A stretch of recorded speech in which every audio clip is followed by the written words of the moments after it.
You're going to encounter some conversational bullies throughout your life. Some people try to shut them down with insults or aggression, while others choose to walk away to avoid negativity.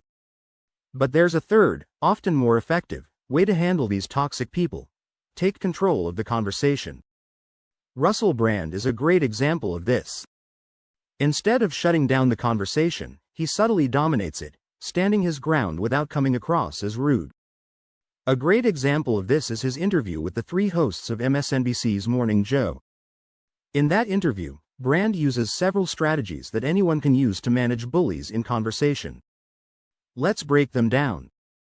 1. Finish what you're saying. One important rule in group settings is to not let yourself get cut off mid-sentence. If people consistently interrupt you, they subconsciously start to believe that what you're saying doesn't matter, and you could get pushed around more. Watch how Russell makes sure to finish each of his sentences without going into long monologues. You don't have to dominate the conversation, but simply finishing your thoughts before yielding shows confidence. Contrast that with someone like Jaden Smith in interviews. He's got great points, but often lacks the conviction to be taken seriously. 2. Engage people individually. Treating each person in a group as an individual can make a huge difference.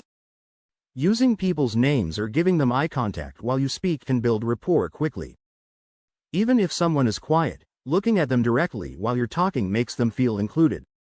Russell does this perfectly when he addresses one of the hosts by name. And even if you don't know their names, giving people a moment of focus can keep them engaged.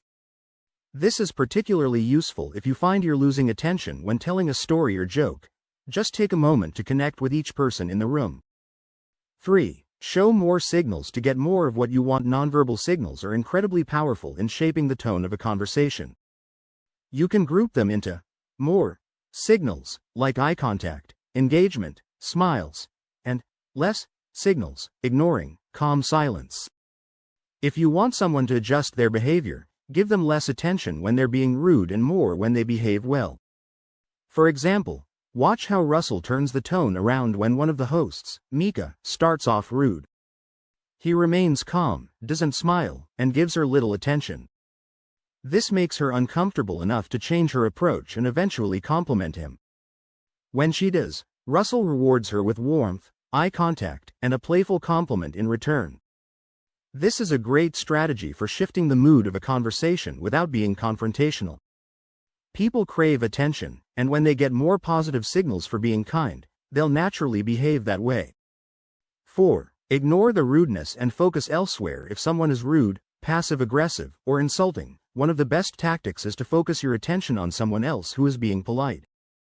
Russell does this masterfully when one of the hosts, Brian, makes a rude comment about not understanding his accent. Russell flat out ignores him and directs his focus elsewhere, leading Brian to adjust his behavior and ask a more respectful question. This strategy works in group conversations, too. When someone is being rude, engage warmly with the others. Eventually, the rude person will feel left out and change their approach to get back in your good graces. 5. Those types strategy. Another subtle move is to call out bad behavior indirectly by talking about those types of people who do the exact thing the rude person is doing. This allows them to save face while still sending a clear message. Russell does this when talking about how the media manipulates information to fit certain agendas. He doesn't accuse anyone directly but talks about people like that in a way that makes the hosts realize he's addressing their behavior without saying it outright. 6. Directly address behavior if needed. If subtle signals aren't working, you may have to go direct. But the key here is to call out the specific behavior, not the person. Don't say someone is a jerk. Tell them what they did that you don't appreciate, like using a rude tone or not addressing you properly. When Russell finally goes direct with the hosts, he calmly calls out the fact that they're speaking about him in the third person while he's sitting right there. He doesn't call them names, but he firmly points out that it's bad manners. 7. Detach from ego and stay calm. This is probably the hardest part, keeping your cool when people are attacking you personally.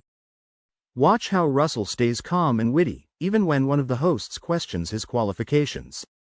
He doesn't let his ego get involved, brushing off the comment and focusing on the bigger picture. By not getting defensive, Russell actually comes across as more confident and in control. It's a skill that takes time to develop, but it's worth the effort.